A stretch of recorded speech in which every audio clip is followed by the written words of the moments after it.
국민 라디오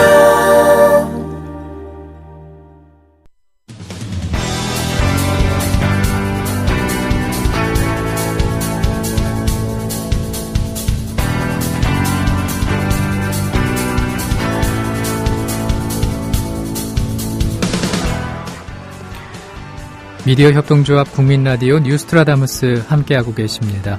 현재 시각 2시 3분입니다. 이번에는 정가 소식 살펴보겠습니다. 여의도 리포터 시간인데요. 김효진 PD 전화 연결되어 있습니다. 안녕하십니까? 네, 안녕하세요. 김효진입니다. 예, 내년도 예산안 심사 기한이 열흘 정도 남았는데 상황을 보니까 갈수록 꼬이는 것 같습니다. 각종 문제 예산이 발목을 잡고 있죠. 네, 새정치민주연합 등 야권이 주목하고 있는 예산입니다. 이른바 사자방 예산. 이 중에서도 특히 4대강 관련 예산 한 토막이 어제 예산결산특별위원회 예산안 조정 소위 심사 과정에서 또 발목을 잡혔습니다. 예. 이 4대강 사업 추진을 위해 한국수자원공사가 발행한 채권 7조 8,770억 원에 대한 이자 지원 명목, 즉 4대강 뒤처리의 일환으로 편성된 예산입니다. 무려 3,170억 원입니다. 새정치연합은 4대강 사업 금융비용 지원 예산의 법적 근거부터가 문제라면서 강경한 입장입니다. 반면 정부와 새누리당은 이 2009년 9월 국가정책조정회의에서 이 수자원공사에 대한 금융비용 지원을 결정했다는 점을 근거로 이 원안 유지를 주장하면서 대치 중입니다. 예. 결국 기한 내에 심사를 마칠 수 있겠느냐의 문제가 남은 상황으로 보이는데 네. 새정치연합이 시간을 조금 연장하자고 주장하는 데 반해서 새누리당은 단독으로라도 처리하겠다 이런 입장 고수하고 있잖아요. 네, 어제와 그제 이 새정치연합 핵심 인사들이 잇따라서 예산 심사 기한 연장의 필요성을 언급하거나 이 새누리당의 연장을 정식으로 제안하기도 했죠. 새누리당의 반응이 어떨지 궁금했는데 예. 결론은 부정적입니다. 새누리당 이완구 원내대표는 오늘 오전 최고위원회의에서 헌법에 명시된 12월 2일은 여야 간 약속을 넘어 국민과의 약속이자 국민에 대한 국회의 신뢰 문제라면서 야당이 심사기한 연장을 운운하는 것은 적절하지 않다 이렇게 잘라 말했습니다. 이완구 원내대표는 또 헌법과 국회 선진화법에 따라 12월 2일 예산안 처리라는 국민적 명령을 반드시 완수해낼 것으로 생각하고 추후에 양보 없이 법정 기일 내 예산 통과를 목표로 하고 있다. 만약의 경우에 대비해 우리 당 내 수정 동의안까지 준비하고 있다면서 이 예산과 법률은 협상의 대상이 아니다라고 선을 그었습니다. 예. 일종의 이 엄포 모드를 며칠째 이어가고 있는 겁니다. 예, 정말 강경한 입장을 나타내고 있는데, 근데 새누리당 지도부가 잠시 뒤에 박근혜 대통령 만난다는 점을 고려하면 이완구 원내대표의 말이 더 남달라 보이는데요. 예, 말씀하신 대로 잠시 뒤 오후 3시죠. 김무성 대표하고 이완구 원내대표를 비롯한 새누리당 지도부가 청와대에서 박근혜 대통령과 회동합니다. 회동의 안건은 내년도 예산안 처리 문제, 또 공무원 연금 개정, 최근 잇따라 체결된 FTA 관련 이슈 등이라고 합니다. 예. 예산안 처리 문제로 좀 좁혀서 살펴보자면 이 문제를 안건으로 대통령과 대화하러 가는 마당에 여당 원내대표나 대표가 아무런 보고사항도 없이 갈 수는 없겠죠, 당연히. 지금 사정이 이러저러 하지만 이러이러한 방식으로 우리가 애쓰겠다 이런 식의 보고가 있어야 할 텐데 예. 이런 상황에서 오늘 오전에 이완구 원내대표가 심사기한 연기 불가론을 재확인한 건 새누리당 내부에서 그런 지침이 이미 확고하게 굳어져 있고 정부 청와대와의 교감도 어느 정도 있는 게 아닌가 이런 추측도 해볼 수 있는 대목입니다. 예, 그렇게 또 해석해 볼 수가 있겠군요. 네. 근데 이런 가운데 예산 심의의 핵심 쟁점이었던 누리과정 예산 편성 문제가 갈피를 잡은 모양이에요. 예, 완전하진 않습니다만 일단 지금까지는 좀 그렇게 돌아가는 것 같습니다. 오늘 국회 교육문화관광체육위원회 여야 간사가 황우혁 교육부 장관까지 참여하는 이른바 삼각 합의를 했습니다. 예. 합의의 내용은 일단 정부가 5,600억 원가량의 예산을 순증해서 누리과정 정책을 집행하는데 보태주고요. 다 해서 6조 정도가 필요하다 이런 계산이 나오고 있지 않습니까? 이 중에 일부 5,600억 정도를 보태주고 나머지는 조금 부담이 되더라도 각 지자체가 이 지방채를 좀 발행해서 조달하되 예. 지방채 발행에 대한 보증을 중앙정부가 서고 그 이자까지 내주겠다. 이렇게 한 겁니다. 그렇군요. 여야 간사는 이번 합의를 계기로 이 교문위 예산 심사를 일단 정상적으로 재개하기로 했다고 합니다. 지금까지 정부와 여당은 나라 돈은 한 푼도 못 대준다. 지방에서 알아서들 조달하는 게 원칙이다라는 입장을 고수하면서 대치해 왔습니다. 결과적으로 정부가 한두 걸음 아주 약간입니다만 입장을 물르면서 합의가 된 겁니다. 물론 지방채 발행에 대한 지자체들의 부담은 남게 됐습니다만 어쨌든 누리과정 정책 자체가 고꾸라지는 상황은 피했고 새정치연합 입장에서는 어찌됐건 간에 한 푼도 대줄 수 없다는 정부의 입장을 조금이라도 누그러뜨린 거니까 예. 정치적 상징성을 약간은 취했다 이런 의미로도 해석을 해볼 수 있겠습니다. 만약 이대로 굳어진다면요. 근데 말씀하신 보도가 나간 직후에 새누리당 김재원 원내수석 부대표가 이런 말을 했습니다. 돌연 사실이 아니다 라면서 이제 기자회견을 또 했잖아요. 예, 이런 보도가 오전에 나왔습니다. 그러니까 갑자기 김재원 원내수석 부대표가 기자회견을 열었습니다. 일부 언론에 합의했다는 보도가 나왔다. 간사들 차원에서 그런 얘기가 있었는지는 모르지만 우리 지도부는 모르는 일이고 우리 당은 그렇게 할 생각이 전혀 없다. 이렇게 말을 한 겁니다. 예, 대란간 분위기가 무척 혼란스러워졌는데 그랬겠어요. 그 직후에 새정치연합 서영교 의원이 기자회견을 열어서 앞서 전해드린 합의 사실이 분명한 사실이라고 확인을 했습니다. 서영교 의원은 그러면서 새누리당은 김재원 당이냐, 여야 간사와 교육부 장관이 합의했는데 김재원 부대표가 아니라고 하면 아닌 거냐, 이런 식으로 김재원 부대표를 비난했습니다. 새누리당 내부에서 의사소통에 좀 문제가 있었던 것 같습니다. 예. 새누리당의 교문위 간사는 신성범 의원입니다. 그리고 새정치연합의 교문위 간사는 김태년 의원인데 김태년 의원이 일부 기자들에게 사실 확인을 해준 겁니다. 지금까지 나온 상황을 정리해보면 이게 조금 전까지 있었던 상황이라 제가 사실 지금 원고에 없는 얘기를 하고 있는데 그냥 제가 나름대로 정리를 해보자면은 삼각 합의가 있었던 건 사실입니다. 그거는 양 간사 모두 인정하는 바고 그런데 이게 신성범 의원의 경우 그러니까는 새누리당의 경우 지도부로 전달이 돼서 최종 논의를 하고 추인을 받는 과정이 진행되기 전에 기사가 나가버린 겁니다. 그렇군요. 그래서 굉장히 새누리당 지도부로서는 조금 당황스럽고 어처구니 없는 상황이 연출이 된 겁니다. 그 사이에 김재원 원내수석 부대표가 아니라고 부정하는 그런 기자회견을 열었던 거고요.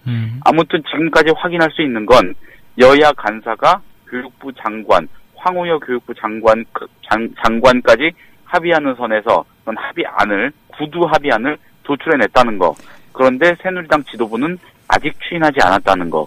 새정치연합은 전체적으로 이를 받아들이고 있다는 거. 이 정도가 되겠습니다. 그러면은 합의 자체는 유효하다 이렇게 봐도 되는 거예요? 어떻습니까? 애매하죠? 간사 사이의 합의로 그냥 처리될 수 있는 사안이 있고요. 그거를 넘어서서 지도부 차원에, 그러니까 사실상 당론으로 의견이 모아져야 되는 그런 사안이 있는데 이건 좀 애매한 것 같아서 오늘 하루 동안 추이를 좀 지켜봐야 될 것 같습니다. 그렇군요. 아무튼 지도부의 공식 입장 같은 건 아직 나오지 않았습니다. 상황을 또 한번 지켜보겠습니다. 네, 그런가 하면은 새정치연합을 보니까는 야권이 이제 주장을 하고 있는 사자방 국정조사를 실시해야 한다는 목소리가 나오고 있는데, 근데 새누리당 지도부에서도 이런 목소리가 조금 들려요. 네, 이인재 새누리당 최고위원이 오늘 최고위원 회의에서 사자방 국정조사 실시를 검토해야 한다. 이런 뜻을 밝혔습니다. 할 수도 있는 말인데 새누리당 지도부 내에서 그것도 공식적인 회의석상에서 사자방에 대한 사실상의 찬성 목소리가 나온 건 처음입니다. 이인재 최고위원은 사자방 국정조사 문제는 우리가 발전적으로 대처해야 한다면서 4대강 사업에는 24조 원이라는 천문학적 재원이 투입됐다. 막대한 예산이 투입됐고 많은 쟁점이 있었기 때문에 국회 차원에서 사업에 대한 분석, 평가, 판단 작업을 마땅히 해야 한다. 이렇게 강조했습니다. 김무성 대표는 이인재 최고위원의 말이 일으킬 수 있는 파장을 의식한 듯이 회의가 비공개로 전환되기 직전에 오늘 발언 중 국조 관련 발언은 개인 의견일 뿐 당론이 아니다. 이렇게 선을 그었습니다. 네, 개인 의견이라고 이렇게 또 정리를 해서 딱 잘라 말을 했군요. 네. 이런 가운데 한국석유공사가 거액을 투자해 사들였다가 매각한 캐나다의 하베스트 정유 부문이 실제로는 마이너스 매각이었다 이런 주장도 있습니다. 네, 석유공사는 그간 그 캐나다 하베스트의 정유 부문, 이름이 좀 깁니다. 예. 노스 아틀랜틱 리파이닝, 줄여서 날이라고 부릅니다. 영어 약자를 합치면 날이라는 발음이 되더라고요. 예. 그래서 이 날이라는 것을 무려 2조 원에 사들였다가, 이것도 자원 외교의 일환이었죠. 2조 원에 사들였다가 헐값인 350억 원에 매각한 것으로 알려져 있었습니다. 석유공사의 주장이었죠. 2조 원 들여서 샀다가 350억 주고 팔았다는 것 자체만으로도 납득하기가 어려운데 실제로는 마이너스 매각이었다는 주장이 제기된 겁니다. 예. 참여연대, 또 민주사회를 위한 변호사 모임, 정의당, 이렇게 세 곳이 오늘 기자회견을 통해서 석유공사가 공개한 매각 대금 350억 원은 원유 및 석유 등 재고를 600억 원가량 과도하게 부풀려 계산한 것, 그러니까 과다 계상했다고 하죠, 보통.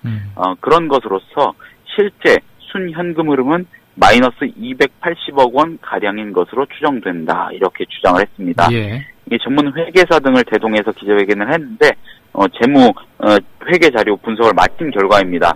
참여연대 등이 석유공사가 제출한 날의 매매 계약서를 분석한 결과에 따르면은 석유공사가 갖고 있는 날의 주식과 채권에 대한 매각 대금은 사실상 10억 원이었고, 특히 석유공사가 갖고 있던 1조 8천억 원의 날 채권은 고작 1달러였다고 합니다. 게다가 석유공사는 이 매각 합의금 명목으로 250억 원을 지불해서 사실상 매각 대금은 주식 채권 매각금 10억 원을 공제한 마이너스 240억 원이었다는 겁니다. 예. 그러니까 그런데 석유공사는 지금까지 매매 계약에 따른 순현금 유입액이 350억 원 가량이라고 주장을 해왔습니다. 예, 그렇군요. 마이너스 매각이었다라는 이런 주장이 나오고 있는데, 근데 석유공사로부터 날을 사들인 회사가 부동산 투기 페이퍼 컴퍼니였다 이런 사실도 밝혀졌나 봐요. 네, 그렇습니다. 미국계 상업은행으로 알려졌던 석유공사 그 매수자 실버레인지라는 회사가 있는데, 이 실버레인지사가 실제로는 부동산 투기 업체라는 사실도 새롭게 밝혀졌습니다. 예. 실버레인지는 파산한 리먼 브러더스에서 부동산 유동화 업무를 담당하던 임원들이 주축이 돼서 설립한 실버피크 부동산 투자회사가 세운 페이퍼 컴퍼니입니다. 참여연대 등은 작년 10월부터 석유공사가 날 매각을 추진하면서 13개 업체로부터 매각 제안서를 제출받았지만 250억 원의 웃돈을 받고서도 날을 인수하려는 건전한 기업이 없었다는 것을 의미한다면서 결국 석유공사는 사회적 책임까지 망각한 채 사업 실패의 책임을 조용하게 무마하려고 250억 원이라는 웃돈을 얹어주고 부동산 투기, 땅 투기하는 회사에 팔아넘기는 부끄러운 짓을 했다, 이렇게 비난을 했습니다. 예. MB 정권에 대한 대대적인 국정조사와 청문회 필요성을 더 부각시키는 사례가 아닌가 이런 생각도 들거든요. 네, 그렇습니다. 정부는 계속해서 언젠가는 투자금 100%를 회수할 수 있다, 이렇게 주장하지만은 예. 자료 분석을 통해서 아무리 짚어봐도 불가능한 주장이라는 게 참여연대 등의 입장입니다. 결국 이 날 마이너스 매각 사례와 같은 이 손실의 현실화가 앞으로도 계속될 것이고, 그 실체라도 제대로 밝혀내기 위해서는 국정조사가 필수다, 이런 겁니다. 예. 그리고 마지막으로 한 가지 더 짚어볼 문제가 공무원 연금 개정 관련 부분인데, 네. 이를 위한 사회적 합의기구 구성 논란과 관련해서 새누리당 이완구 원내대표가 입장을 또 밝혔잖아요.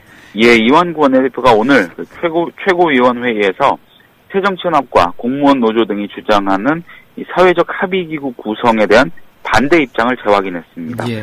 이완구 원내대표는 이해 당사자가 합의체 구성에 기구로 참여하는 것은 받아들일 수 없다면서 공무원단체는 협의의 대상 또는 의견 청취 대상으로 생각할 수는 있지만 연금 개혁안 결정의 주체로 참여하는 것은 안 될 일이다, 이렇게 말했습니다. 예, 오늘 말씀도 고맙습니다. 네, 감사합니다.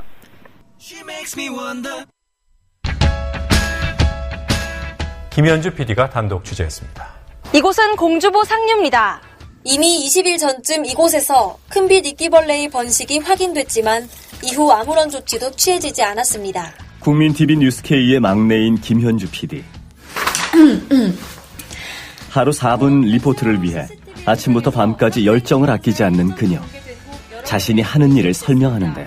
전태일 열사 아시죠? 자기 몸과 노동법전을 함께 태웠던 분 말이에요. 제가 하는 일은 오늘의 전태일에게 마이크를 들이대는 일, 그 일이에요. 미디어 협동조합. 이 세상에 억울한 사연이 모두 사라지는 그날까지 최선을 다하겠습니다. 조합원 가입으로 동참하실 수 있습니다. 지금까지 종로 보신각 집회 현장에서 국민TV 뉴스 김현주입니다. 국민라디오 뉴스트라다무스 듣고 계십니다. 게시판에 안 기자님이라는 분께서 삼행시를 지어주셨는데 안은필로 말이죠. 네. 운을 띄워볼 테니까 한번 읽어보시겠습니까? 아, 제가요? 안은필입니다. 은필입니다. 필이 청취하겠습니다. 예. 네, 오늘도 감사합니다. 기대하겠습니다. 날로 인기가 높아지고 있습니다. 그래요. 오늘 스튜디오에서 또 이렇게 뵙게 됐는데요. 첫 번째 소식 살펴보니까 미래창조과학부가 미인증 셀카봉을 집중 단속하겠다고 나섰는데 이유가 뭔가 하니 셀카봉도 전파를 사용하기 때문이라는 거군요. 예, 그렇습니다. 미래창조과학부는 오늘 최근 전자파 인증을 받지 않는 블루투스 셀카봉이 유통되고 있어서 내일부터 집중 단속을 실시한다고 밝혔습니다. 미래부에 따르면 블루투스 셀카봉은 전파를 이용하는 방송통신기기로 전자파 적합 인증을 받아야 하는데요. 방송통신기기는 전자파로 인해 주변 기기에 장애를 주거나 기기 자체에 오동작 또는 성능의 저하가 발생할 수가 있어서 전파법에 규정된 전자파 장애, 방지 기준 등의 적합성 평가 기준에 관한 시험을 거쳐서 전파 인증을 받아야 합니다. 예. 그런데 아시다시피 이 셀카봉이라고 불리는 모노포드는 스마트폰에 장착해서 셀프 카메라를 찍는 이런 단순한 기구이지 않습니까? 그렇죠. 예, 물론 타이머를 사용하는 일반적인 셀카봉과는 달리 블루투스 셀카봉은 이제 손잡이에 달린 스위치로 카메라를 작동시키는 말 그대로 전파를 사용하기는 합니다만 미래부가 직접 집중 단속에 나설 만큼 이렇게 긴급한 일인지는 의문입니다. 예. 근데 이 셀카봉 사용자들 단속한다 뭐 이런 얘기는 아닌 거잖아요? 예, 그렇습니다. 사용자들을 단속한다는 것은 아니고요. 판매자들에 관련된 이야기입니다. 방송통신기기를 인증받지 않고 판매하거나 판매할 목적으로 제조 또는 수입하는 경우 전파법 84조에 따라서 3년 이하의 징역 또는 3천만 원 이하의 벌금에 처해질 수가 있습니다. 즉 미인증 셀카봉을 파는 사람들을 단속하겠다라는 뜻입니다. 이런 셀카봉을 파는 업체가 대기업일 리는 사실 없지 않습니까? 예. 중소기업이거나 아니면 아예 개인이 주로 이런 걸 취급할 텐데요. 보다 시급한 일이 훨씬 많지 않을까 싶습니다. 중앙전파관리소의 박광현 주무관은 블루투스 셀카봉의 경우 아직 전파 간섭 등의 문제가 발견된 것은 없지만 워낙 과열 양상으로 많이 보급되고 있기 때문에 혹시 있을지 모르는 사고를 방지하기 위한 차원에서 단속이 필요하다고 판단했다라고 말했습니다. 예. 박 주무관은 또 블루투스 기기는 이동통신 주파수 대역 안에 있는데 미인증 기기의 경우 규격을 벗어나면 이동통신에 영향을 주기보다는 영향을 받을 가능성이 있다면서 블루투스 셀카봉이 심각한 위협이 된다고 보긴 어렵지만 소형 전파 기기들이 계속 늘어나고 있어 기기들 간의 충돌을 막기 위해서라도 엄격하게 관리할 필요가 있다고 덧붙였습니다. 예. 이 말을 정리해보면요. 아직 그 셀카봉과 관련해서 문제가 발견된 것은 없다라는 뜻이고요. 또 이동통신에 영향을 주기보다는 셀카봉이 영향을 받을 가능성이 더 크다는 뜻입니다. 오작동이 일어날 수 있다라는 정도로 해석됩니다. 최근 셀카봉 시장이 급속도로 커지는 상황에서 창조적으로 세금을 어떻게든 더 걷어보려고 하는 것 아닌가 이런 의문이 들 정도입니다. 그렇군요. 화제를 바꿔보겠습니다. 오는 25일 통합진보당 위헌정당 해산심판의 마지막 변론이 진행이 됩니다.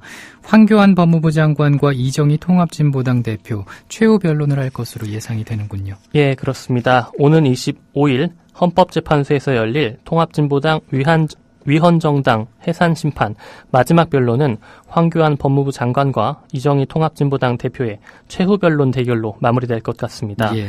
법무부는 어제 황 장관이 통합진보당 정당해산심판 및 정당활동 금지 가처분 신청 사건 최종 변론 기일에 출석할 예정이라고 밝혔습니다.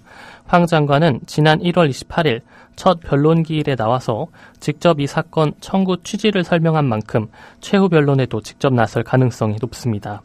총 17번에 걸친 변론 과정에서 짬짬이 심판정에 나왔던 이정희 대표도 최종 변론 기일에 참석할 계획이라고 통합진보당 측 변호인이 밝혔습니다. 예.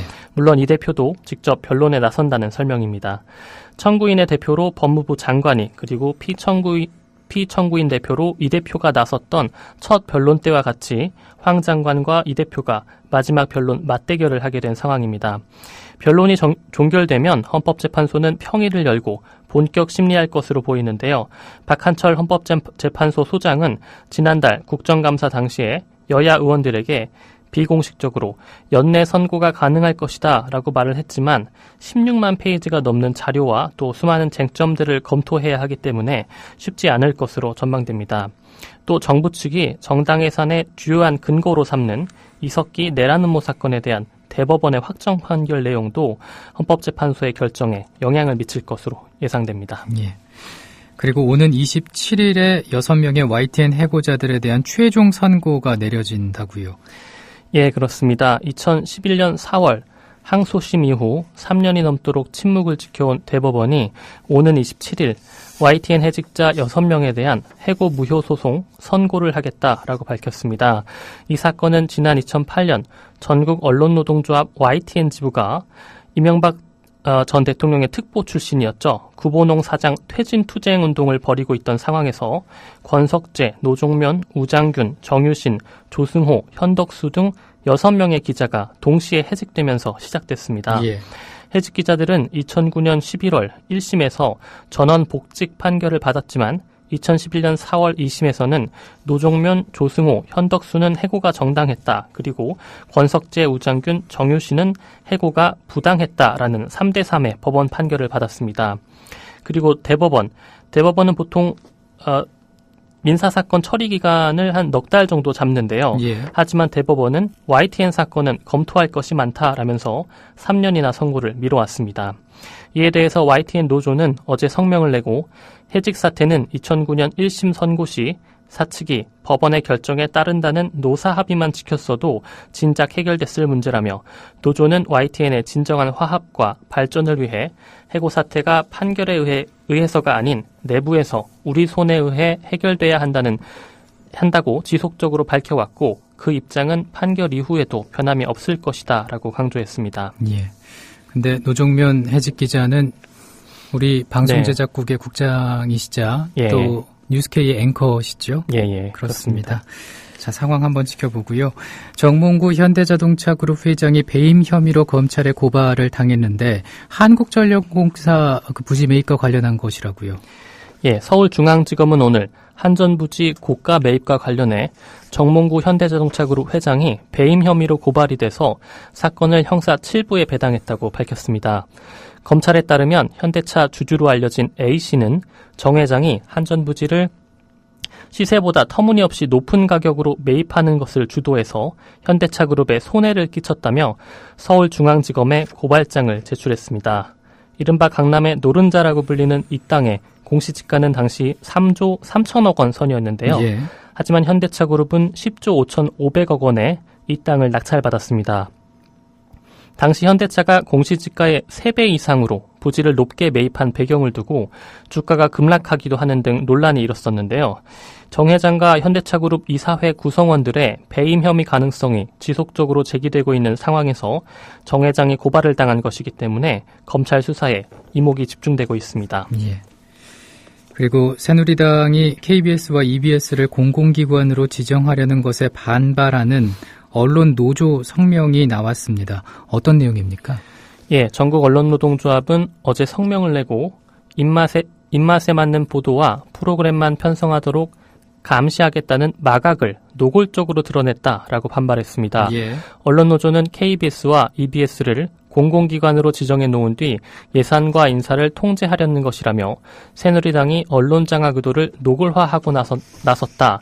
이번 공공기관의 운영에 관한 법률 공운법 개정안에 서명한 155명의 새누리당 의원들은 과연 제정신인가 40년 전 유신헌법에 찬성해 권력에 기생하면서 언론의 재갈을 물리는데 거수기 노릇을 했던 부끄러운 역사와 현재의 공운법 개정안 기도가 과연 무엇이 다른가라고 비판했습니다. 예. 앞서서 지난 13일 새누리당 이현재 의원 등 155명은 공운법 개정안을 발의하면서 KBS와 EBS를 공공기관 지정에서 제외한다라는 4조 2항을 삭제한 것으로 알려지고 있습니다. 대신 기타 공공기관으로 지정할 수 있는 기관을 따로 명시해서 KBS와 EBS를 그 밖의 자율, 책임 경영이 필요한 기관으로서 대통령령으로 정하는 기관으로 공공기관에 지정될 수 있도록 했습니다. 그러자 공영방송의 독립성 훼손이 불가피하다라는 지적이 제기되면서 비판이 나오고 있는 상황입니다. 예. 대통령령으로 정하는 기관. 그렇습니다. 예. 이게 사실로 드러나면 정말 말 그대로 마음대로 하겠다라는 뜻으로 해석할 수밖에 없을 것 같습니다. 그렇습니다. 이상돈 중앙대 명예교수가 박근혜 정부에 대해서 강도 높게 비판을 했는데 숨만 붙어있는 식물정권이라고요?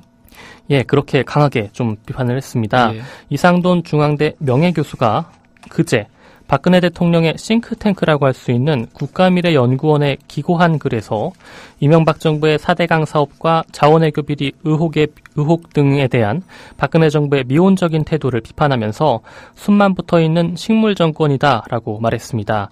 이 교수는 최근 새정치연합 비상대책위원장으로 거론되기도 하는 등 현 정권에 대해서 비판적인 행보를 하고 있긴 하지만 지난 대선에서는 박근혜 대통령을 적극적으로 도왔다는 인물이라는 점에서 파장이 예상됩니다.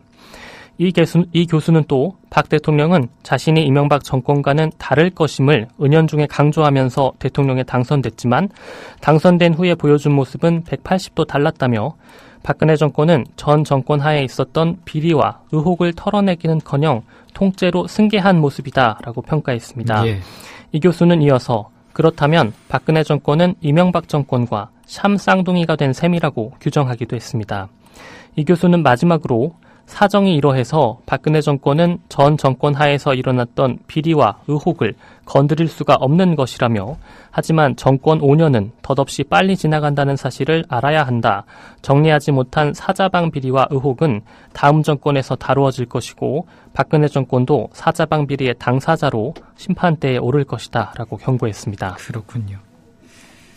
이명박 전 대통령이 내년 초에 자서전 출간할 예정이라고요? 예, 그렇습니다. 이명박 전 대통령의 측근들에 따르면 이 전 대통령은 지난해 5월부터 자서전 집필에 착수했고요. 현재 전체적인 내용 정리를 마치고 퇴고 작업을 진행 중인 것으로 전해지고 있습니다. 예. 자서전에는 재임 시절 이 전 대통령이 추진했던 동반성장, 저탄소 녹색 성장, 또 G20 정상회의 등등에 대한 경험과 일화 등이 담길 것으로 알려졌습니다. 또한 현재 논란이 되고 있는 4대강 사업과 해외 자원외교의 추진 배경을 다룰 가능성도 큰 것으로 보입니다. 하지만 반면에 박근혜 대통령이나 야당 관련 내용은 포함되지 않을 것이라는 게 측근들의 전언입니다. 예. 사자방 비리 의혹으로 궁지에 몰린 이명박 전 대통령이 내년 초에 자서전을 출간하기로 하고 또 친이계와 잇따라 회동을 가질 것으로 전해지고 있는 그런 상황인데요. 친박계의 사자방 국정조사 수용 움직임에 반발하면서 모종의 반격을 준비하는 게 아니냐 이런 관측도 나오고 있습니다. 예. 국제 소식 살펴보죠. 노숙자에게 파격적인 혜택을 주는 정책이 캐나다의 한 도시에서 시행 중인데 보니까는 그 노숙자들에게 집을 주는 정책인데 이게 좀 성과가 있나 봐요. 예, 그렇습니다. 인구 6만의 캐나다 도시인 메디슨 햇은 5년 전부터 노숙자들에게 집을 주는 정책을 실시하고 있습니다.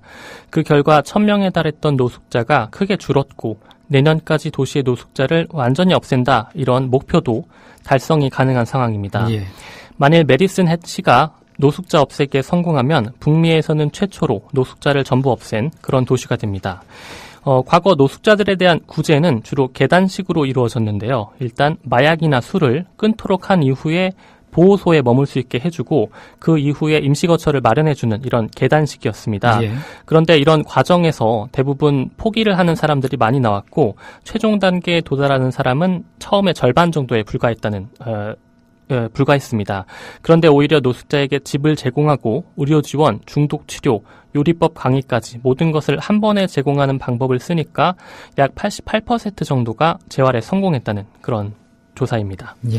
오늘 말씀 고맙습니다. 네, 고맙습니다.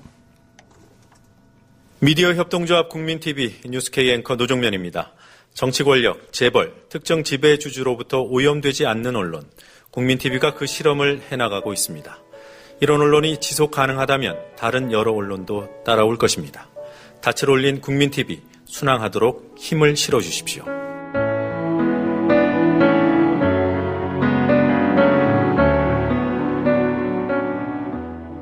월 11,000원의 조합비 납입. 조합원 여러분의 많은 동참을 바랍니다. 자동납부는 미디어 협동조합 홈페이지 국민.tv 또는 서울전화 3144-0933, 서울전화 3144-7737로 신청하실 수 있습니다. 여러분에게 언론 혁명으로, 그래서 자부심으로 보답하겠습니다.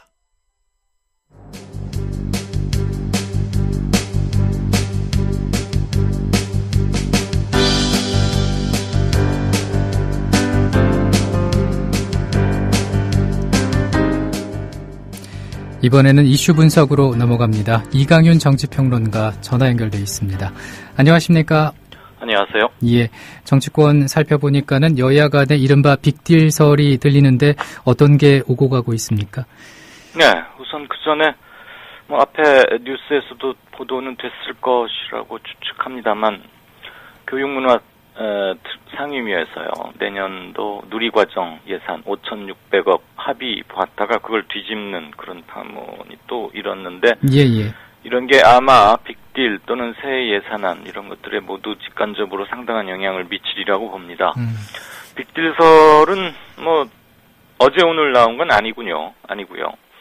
국회가 꼬여 있고 그다음에 새 예산안 앞두고 뭔가 큰 것을 주고받으면서 국회 정상화 또는 서로의 난제를 해결하는 그런 거 있지 않겠느냐. 그래서 항용 있어 왔던 것이긴 합니다. 그러니까 기본적으로는 주변 관측자들, 관전자들의 호사성 얘기일 수는 있는데요. 근거가 전혀 없는 것은 물론 아닙니다. 그리고 때로는 이런 빅딜이 교착 상태를 푸는데 도움이 되긴 하죠. 그렇지만 정치의 정석이라고 볼 수는 없습니다. 어쨌거나 지금 현재 가장 큰 이슈가 되고 있는 것은 공무원연금을 이제 개정해야 된다. 이런 얘기는 상당한 세를 얻고 있는 거 아닙니까?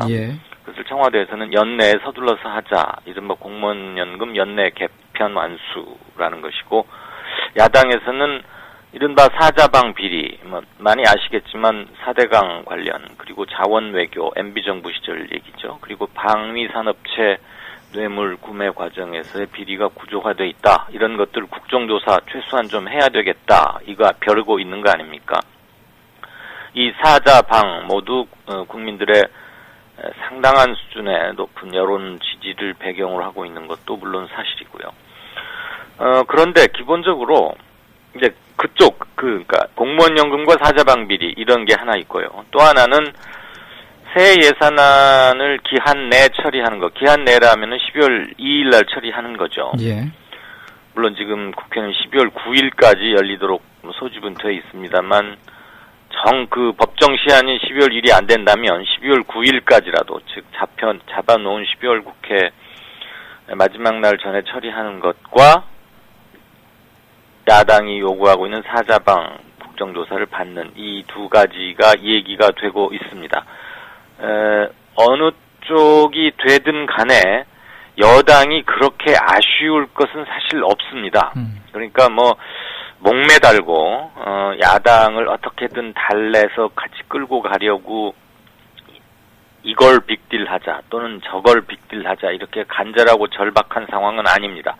왜냐하면 예산안의 경우에는 지금 국회 선진화법 때문에 의장이 직권상정을 할 수 있는 길이 이제 확보가 됐거든요. 그래서 12월 2일 날 의장이 바로 해볼 수 있는 것이고 공무원연금 개편에 대해서는 국민들의 지지율이 상당히 높게 나오고 있습니다. 그렇기 때문에 굳이 사자방 비리를 받는 대신에 물며 겨자 먹기로 받는 대신에 공무원연금은 연내 개편을 추진하겠다. 이거에서 여당이 그렇게 막 절절하게 목을 메고 있는 형국은 아닙니다. 그렇지만 야당의 요구 또 사자방 비리에 대한 국민들의 집단 여론도 분명히 감지가 되는 것이니까 이것을 함께 처리해서 국회를 정상화시킨다. 그래서 전국 운영의 주도권을 확보해 간다는 차원에서는 빅딜설 충분히 가능은 하다고 봅니다. 예.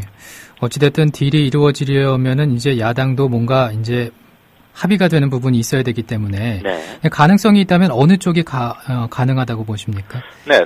그러니까 먼저 말씀드린 쪽 공무원 연금 연내 개편과 사자방 비리 국정조사를 내년 초에 하자.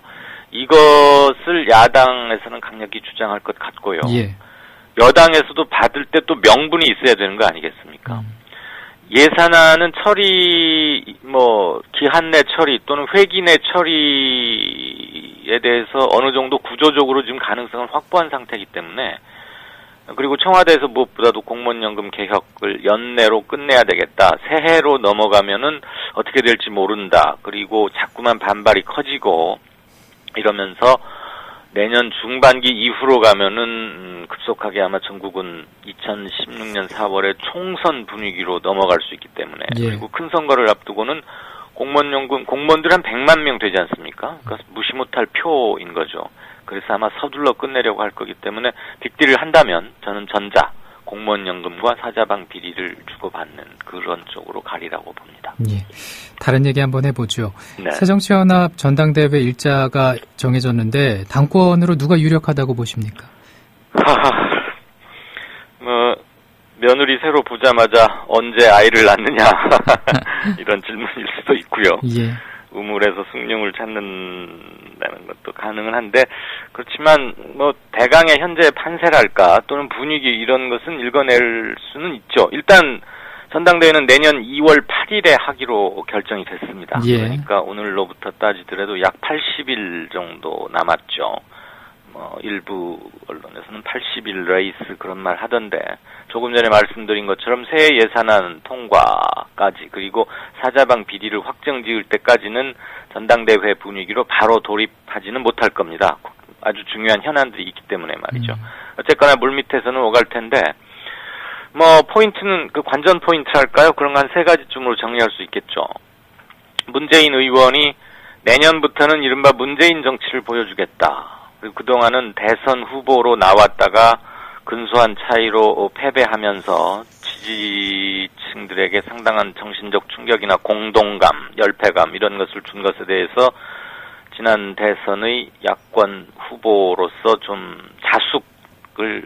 자숙의 기간을 갖는다 또는 좀 그런 게 좀 필요했다고 본인은 늘 강조를 해오고 있고 그렇지만 내년부터는 바뀌겠다는 것을 공언하고 있고 출마의 의사도 간접적으로는 공표한 상태입니다. 그렇다면 그동안 문재인 의원에게 요구되었던 이른바 투지 또는 좀 더 적극적인 그리고 돌파력 이런 것들 그러니까 문재인 의원이 어디까지 얼마나 변화할 수 있을까? 변화된 문재인은 어떤 모습일까? 이런 것을 사람들은 보고 싶어하는 것이죠. 예. 문재인 의원을 지지하는 층에서는.